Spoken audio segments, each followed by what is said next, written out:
so go ahead. This 49:14 again. It says, Issachar is a strong ass catching down between two burdens. I said Issachar, which are the so-called Mexicans, are a strong ass catching down between two burdens. And what does it mean when it says strong ass? An ass is a donkey. All right. It basically means they're hard workers, man. All right. Out of all the tribes, they're like the hardest, workers. Because basically they come from Mexico to America, and basically get paid nothing to do the worst jobs, man. And then and you see it, man. They're whether they're landscapers or they're doing maintenance in places. You have a lot of Iscarite women. They're housekeepers. For different hospitals or nursing facilities. So it said Issachar is a strong ass, couching down between two burdens. And what it means when it says couching down between two burdens, it's talking about between America and South America, because the land of Mexico is in between. Okay, you go ahead. Verse 15. And he saw that rest was good, and the land that it was pleasant, and bowed his shoulder to bear, and became a servant unto tribute. All right, so he saw the land was good. The land is the land of Mexico, man. All right, and so basically Issachar came here when the rest of the northern kingdom came here too. Okay, and it says he became a servant to tribute by the so-called white man, the conquistadors, man. And they actually have like certain pictures, but of course a lot of people, they desensitized to it. They'll show the Spaniard, the Spaniard on the horse, and he might have a whip in his hand, and he's whipping, Issachar, or he's pointing Issachar to do some kind of work, while you got the conquistador or the Spaniard on the horse, basically just telling him what to do. So Issachar became a servant to tribute. You paying tribute basically means you in slavery. Okay. Go from there. That was verse 15. All right. Can you give me 1 Chronicles 12 and 33? Start at 32.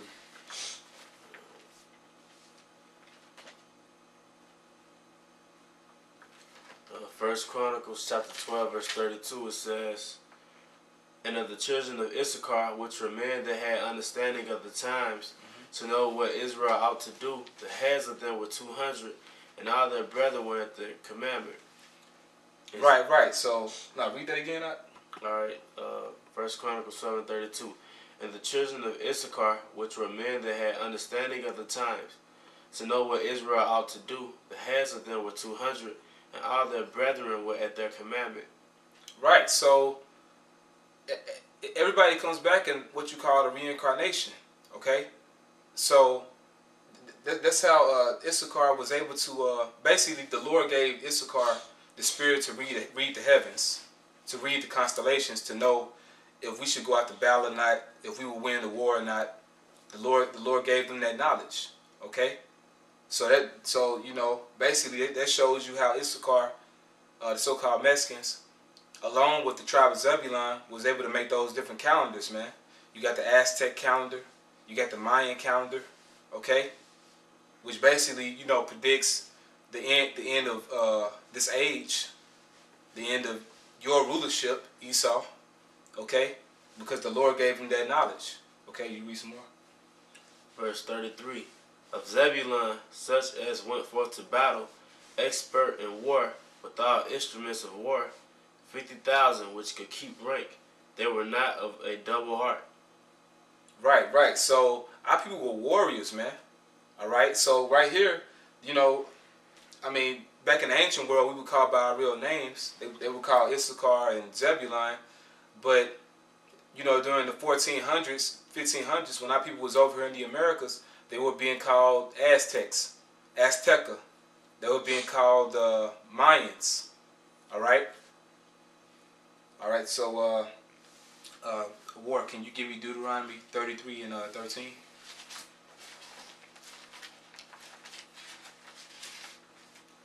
Yeah, that's it on the back.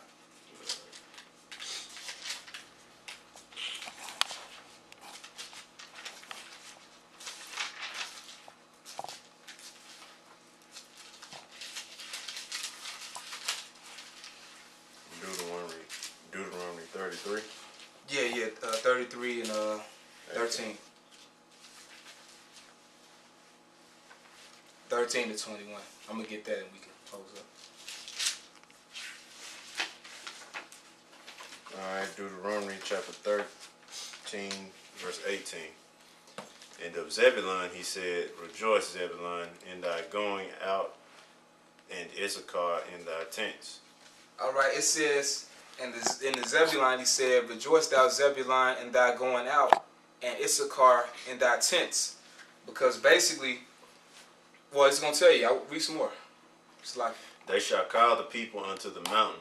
There they shall offer sacrifices of righteousness, for they shall suck of the abundance of the seas and of treasures hid in the sand. Alright, it says, they shall call the people to the mountains, and there they shall do sacrifice. Because see, when our people first came to the Americas, alright, which was around, 722 BC, alright, through the Assyrian captivity, we knew who we were. They knew who they were. They knew that they was brothers, okay? Even though, you know, later on down the line, they start calling themselves Aztecs and Mayans, you know. Basically, they knew they were still brothers, you know. So you had a trade system that was over here in the Americas. You had irrigation systems. Our people were still celebrating the high holy days at first, you know. And they was doing sacrifices to the Most High righteously. And it says they should call people to the mountains to do sacrifice. Now, what are those mountains? Those are what you call pyramids, okay? Basically, the pyramids that was here in the Americas. You got down in Mexico, okay? What you got down there in Guatemala, all right? You got them in Honduras, okay? A lot of different places, man, here in the Americas. Even in Brazil, okay? All right, you read that again, Hot? They shall call the people unto the mountain. There they shall offer sacrifices of righteousness, for they shall suck of the abundance of the seas and of treasures hid in the sand. And of Gad he said, Right. So basically, our people, man, they had innumerable riches here in the Americas, man, before you devils came. All right? and soaked it all up. And you soaked it all up, man, like a sponge. Their gold, their silver, their women, all right? Everything, man. Silk, whatever. You devils took it all, man. And that's the reason why we gonna get you, okay? All right, you can read some more? And they still got it, too, so... Yep, that's right. What? Guess what? We gonna take it back, man. You know the scriptures say that we're gonna rob you, right? We're really not robbing you. We're really just taking back what's ours. But we gonna take it in an armed robbery type of way. By coming in, kicking down the door, and we gonna take your shit. And we gonna beat the hell out of you and take it back, man. Just like you beat our people and you took the gold that was theirs, man. That's right. So we gonna do the same thing to you. Payback is a mother, ain't it? Right. It sucks when it's on the other way around. It sucks when you're not an Israelite too, ain't it? Don't it? That's right. And if I could show some pictures real quick too, see if the cameraman can get it. All right. Basically, these are some pictures I was able to take. You know, I was able to go on the trip, you know, to Guatemala. You know, basically, you know, I was just able to just get these pictures, man, and just show it. You know, it's not, you know, the actual pyramids, but you know, it was basically modeled after them, so you can pretty much see how they looked, you know. Okay, so like the brother read, they was calling people to the sacrifice, and they were sacrificing to the Lord. All right, so at first you had Issachar and Zebulun. They would sacrifice to the Lord. They would get together and do this. So it went from that to them sacrificing each other to the sun, man. Like you got that movie Apocalypto. That shit, our people did that, man. And that's the reason why the Lord allows y'all to go down, man. And I've been down there, and really, you know, a trip ain't nothing, because you could be here in the Americas. They are people, man. You niggas, man, they don't want the land tribes to be our people. Fuck you, man. Because really, they are people, you know, so you really can't get around it, man. Like, basically, I went down there, and I just saw a whole bunch of light-skinned niggas. And you know what they called me? They called me a Moreno, man. You know? Basically just mean black, you know? Or, you know, dark-skinned man. But basically, they are people, man. They act like us. And this brother, he went to Illinois. In Illinois, it's the same thing. That's wear the same clothes you niggas wear. Listen to the same music. Wild out over women, just like Judah do. Yep. All out the car yelling, you know. Yeah, let a woman with a fat ass walk by and see what Issachar does, man. Yep. Same thing. I hung out with Issachar back when I was on the football team, man. As a matter of fact, I was still hanging out with him when I first started figuring out the truth. So I was asking him what his line was, because he an Israelite. I was telling him he an Israelite. And he said, yeah, he gotta be, because he know that his line actually go back to the actual natives, and they were black. Yep. And he straight up said that, man. He said the natives, the Native Americans, yeah, the Aztecs were black. And he said that's what his line was went back to. So guess what? They're the Israelites, man. That's right. And he did everything that a 2/3 Jake would do. Yeah, he a 2/3 nigga out there doing most high knows what. But yeah, all he did was what? Drink 40s, hang out, looking for ass, smoking weed, then repeat the cycle the next day. Drink a 40, look for some ass, then smoke some weed, look for some ass again, then go to sleep. If he slept. You know? So, I mean, for you Jakes who don't want them, you get mad at the fact that they say the word nigga. I mean, fuck, isn't They're niggas. I'm like, right. They want to attack the northern tribe for saying the word nigga, but you ain't did shit to the white man for saying the word nigga. Right. You ain't did a fucking thing, man. Yep. But sit there and just be a little bitch, man. That's all you've done. So yeah, you Negroes who don't believe that, man.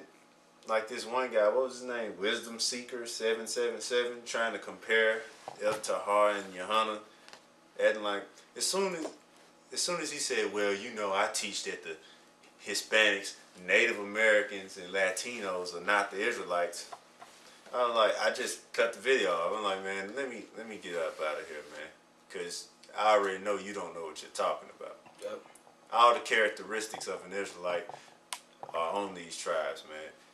The rhythm, the strength, the everything. Issachar, especially he's an ass, man. He works, man. Yeah, and they're hard workers at that, man. You know, just like the scripture says, man. Okay? I'm gonna show this one picture here. The brother continue reading. Basically, it's just, you know, some pictures of the so-called Mayans, which are the tribe of Zebulon. You can get close on that. It's basically, they were dark-skinned, man. You know? Even though, you know, these are some figures that were made that's depicting them, this is actually how they look. And they still look like that to this day. Even though some of them got mixed in with Esau, for the most part, a lot of them dark, man. And the same thing with Issachar, a lot of them dark. You know, matter of fact, we here in Mississippi, you know, a lot of them moved out here. And brothers can tell you, you know, I mean, brothers next to me can tell you, you know, basically they see them a lot too. And they dark, man. And when I say dark, they damn near our color. You know what I'm saying? Some of them probably, I seen some darker than me, man. And I was like, damn, like, hold on, you know. But when I heard him speaking Spanish, and I saw, you know, his hair was probably a little smoother, you know. But that's Jake, man. Okay? Can you continue reading that? Deuteronomy chapter 33, verse 20. And of Gad he said, blessed be he that enlargeth Gad. He dwelleth as a lion, and teareth the arm with the crown of the head. All right. Blessed is he that enlargeth Gad. All right. Which is the Most High, Yahweh Hashem Yahushai. Okay? Yeah, you can only way to close it out, please. All right, bro. Yeah. Yeah, we might have to continue this another time, man. This is I ain't saying completely close it. I'm saying get rid of rap. Yeah. All right. Basically, this talking about North America and also Canada, because basically Gad got the largest portion of land when it came to America. All right. So you had the different Gadite tribes that was within America, North America, and different Gadite tribes that was in Canada.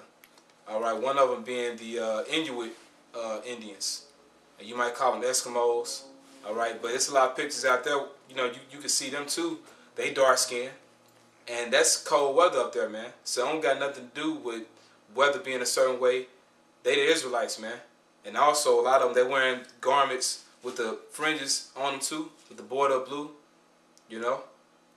So they prove they're Israelites. And also, you know, we got to, you know, shorten this thing up. But basically, you know, you brothers can look it up. It's information out there showing that basically Gad spoke Hebrew. All right? Mm-hmm. You can look it up. You can just type it in on a computer. Ten Commandments in ancient Hebrew. All right? North American Indians spake Hebrew. And it'll pop up, man. You know? They knew the name of the Most High. They called him Yahweh, man. All right? Go ahead. Verse 21. And he provided the first part for himself, because there, in a portion of the lawgiver, was he seated. And he came with the heads of the people. He executed the justice of the Lord and his judgments with Israel. Right, and that's what happened. You know, they all came over here, man. The 10 tribes, okay? They came here, and they still here to this day. And it said in Apocrypha, they're going to remain here till the latter days, man. Okay? All right, can you get what you got out? Yeah, Gad gonna overcome at the end. Alright, this is 1 Chronicles 12 and 8. Excuse me. And of the Gadites there separated themselves unto David, into the whole to the wilderness, men of might and men of war fit for battle. They could handle shield and buckler, whose faces were like the faces of lions, and were as swift as the roes upon the mounts. All right, it says whose faces were like the faces of lions. Gad wore that war paint, man. All right, now this is a book right here. It's called The Great Chiefs, okay? And basically, there's a lot of different pictures up in here, but it's just showing Gad. You know, they were known, the Great Chiefs were known for having, you know, that crown up on their heads, which is basically the eagle's feathers. All right, and basically that kind of that basically shows your rank, how great of a warrior you were, by how many feathers you had on your crown. All right. And like the brother read, they had the war paint. That's why they had the faces of lions. And also, what's the last part it said? Whose faces were like the face of lions, and were as swift as the roes upon the mounts. Then they was as swift or as quick as deers, man. So they was able to haul ass. And basically, they also what's they call it? 300. What you call that? When they sprint. I can't think of the name. Eagle warrior. Eagle warriors. Yeah, eagle warriors. Which basically those were Gadites that were able to run. They were able to sprint 300 miles long, man, straight. Yeah, that was one name for them. You know, they had other names. Right, and they was able to do it straight, man. Yeah, and the Eagle Warriors were skilled in fighting also. They wasn't just specializing in running and sending messages. They specialized in whooping your ass too. Right. And if you can, yeah, we gonna close out. But you finish that in Genesis, and I'm gonna read this real quick, and I want you to continue reading that and close out. Talking about Dan. Yeah, you can skip that part and get the Ephraim with Joseph.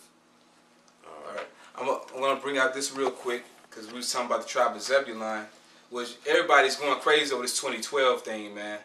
And basically, according to the scriptures, if you know the scriptures, it tells you that no man knoweth the day or the hour. All right, only Yahweh B'Shem Yahushai, only the Most High, because even the Lord don't know. Yahweh Shai himself doesn't know, and he's sitting right next to the Father right now. So only the Lord knows that day, Yahweh.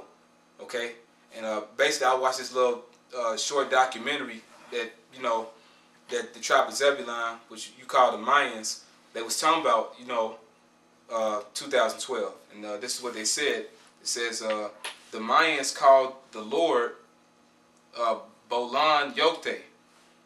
Alright, so that's the name they gave for the Most High, because basically they eventually lost the name like all the other tribes did. So they was calling him Bolan Yokte. It means God of creation and war. So that's what they call the Most High, the God of creation and war. They said he will return. They said he will return at the end of this era and the beginning of the next. Alright, so they said the Lord is going to return at the end of this era and the beginning of the next. And what does that remind you of? 2nd Ezra 6 and 7. Yeah. Esau is the end of the world and Jacob is the beginning. That's right. Alright, it says, they said Balaam Ajal will be his host. Balaam Ajal translates to guardian prince. Now who is that? That's the son. Mm-hmm. That's Yahushua. So even though they lost the name and stuff, you know, the Lord still gave them, you know, information and stuff, so where they still know that he was going to come back. It says, Balaam Ajal translates to guardian prince or protector that awakes. It goes into like Lord of Hosts also. Kind. It says, a Mayan king, which is supposed to be the Lord, from old that awakes to meet the great God that arrives to our world, to close this era and give birth to a new one, which is basically going to be our kingdom. Okay. All right. So can you go back to that? Deuteronomy chapter 33, verse 23. And of Naphtali he said, O Naphtali, satisfied with favor and full with the blessing of the Lord, possess thou the west and the south. And of Asher he said, let Asher be blessed with children. Let him be acceptable to his brethren, and let him dip his foot in oil. All right. So it just described the tribe of Naphtali, which is Argentina and Chile. Basically, that land down there is real rich in different minerals and resources.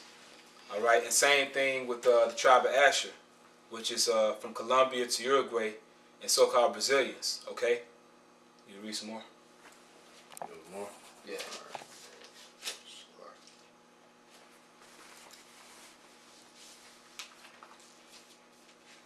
Right.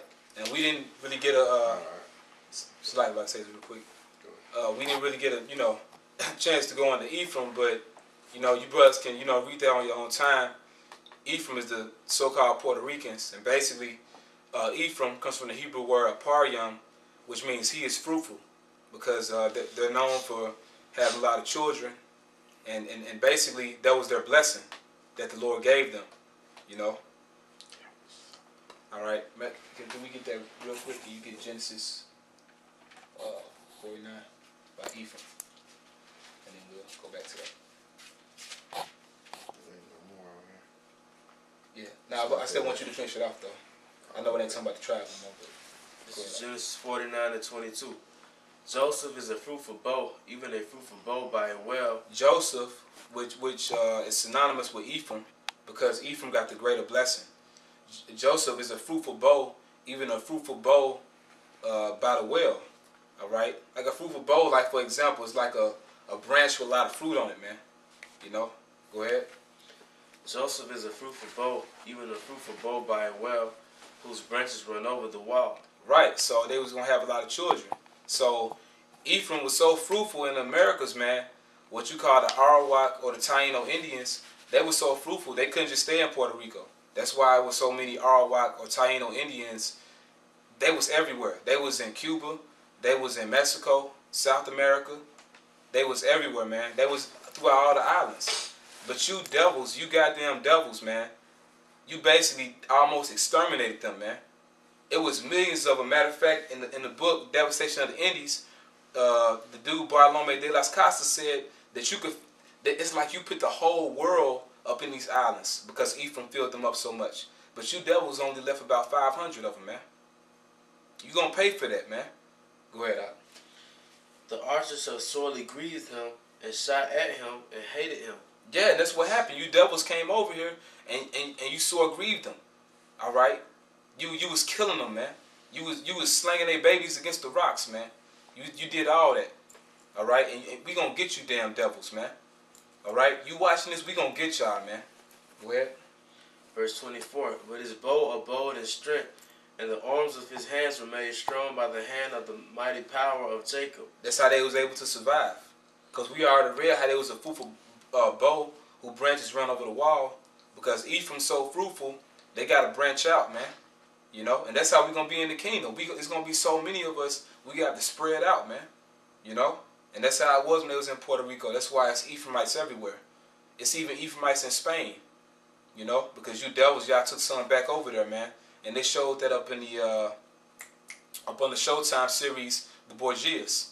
How you took the Taino Indians to Seville, Spain. All right, that was the beginning of the slave trade, as a matter of fact. Okay, go ahead. From this is the shepherd, the stone of Israel. All right, which is Yahushua. All right, so we just brought that out for edification, showing you brothers that the tribe of Ephraim is so-called Puerto Ricans. Okay, go back to that. It's gonna be it. Verse 25, thy shoes shall be iron, Deuteronomy chapter 33, verse 25. Thy shoes shall be iron and brass, and as thy days, so shall thy strength be. Right. So Asher, they have a lot of minerals and resources down there as well. You know, gold, silver. All right, they have a lot of stuff down there, man. All right, that you devils stole once again. All right, and then it's talking about their strength. You got men down there in the tribe of Asher. They practice something, a fighting style called capoeira, and they able to live real long lives, man. You know, one of them, he was like 80-some years old. This man looked like he about like 25, man. And he'll whoop your ass. Like this dude, you know, cut up in his 80s, man. You know? And then you gotta remember, they're not so polluted down there, you know? With chemtrails and, you know, GMO foods and all that. Go ahead. There is none like unto the God of Jeshurun, who rideth upon the heaven in thy help. Right, so, you know, that's pretty much the lesson that we did, man. You know, going into the archaeology and everything, you know. So, you know, now we just gonna show that the Lord finna destroy you people, man. All right? You know, the edification coming out. You don't want to hear it, it's fine, man. You know, you don't gotta hear it. All right? The Lord gonna get y'all, man. So it says, there's none like unto the God of Jeshurun. Jeshurun is a poetic name for Israel. It means beloved, if I'm not mistaken. All right. Well, basically, you know, it represents Israel when they was keeping the laws, man. Go ahead. And then his excellency on the sky. The eternal God is... Wait, and his excellency on the sky, which are those chariots, what you call UFOs, which they have sightings everywhere, man. And the masses of those sightings are where Jake at, man. Okay, go ahead. The eternal God is thy refuge, and underneath are the everlasting arms. And he shall thrust out the enemy from before thee, and shall say, destroy them. Yeah, so it's all good in the neighborhood now. But when the Lord give us that power, he it's just like that. He gonna give us the commandment to thrust out the enemy, and he gonna tell us to destroy them. And what you think we gonna do? We gonna destroy you, man. Okay? And that's spiritual power. Go ahead. Israel then shall dwell in safety alone. Wait a minute, no. We gonna have Esau with us. Israel then shall dwell in safety alone. No, we gonna have Hamites, Moabites. Alone. Israel then shall dwell in safety alone. So we gonna be by ourselves in the kingdom. Okay? Israel getting the kingdom. Not Esau. You devils are going down, man. And not any of you other nations, man. Israel then shall dwell in safety alone. Go ahead. The fountain of Jacob shall be upon the land of corn and wine. That's the kingdom of heaven, man. Also his heavens shall drop down dew. Happy art thou, O Israel, who is like unto thee, O people saved by the Lord, the shield of thy help, and who is the sword of thy excellency. And thine enemies shall be found liars unto thee, and thou shalt tread upon their high places. That's right. So we just proved through the Spirit that you being found liars right now, man. Esau, you being found a liar. We brought out all this information, proving that we the Israelites, the southern and the northern kingdom, okay, that the Lord is coming for us and us only, and you devils are going down, man. So with that, we're going to say all praises and honor and glory to Yahweh Shem Yahushai, double honors to the elders of GMS, and honors to you brothers out there doing the work in sincerity and truth. And with that, we're going to say shalom.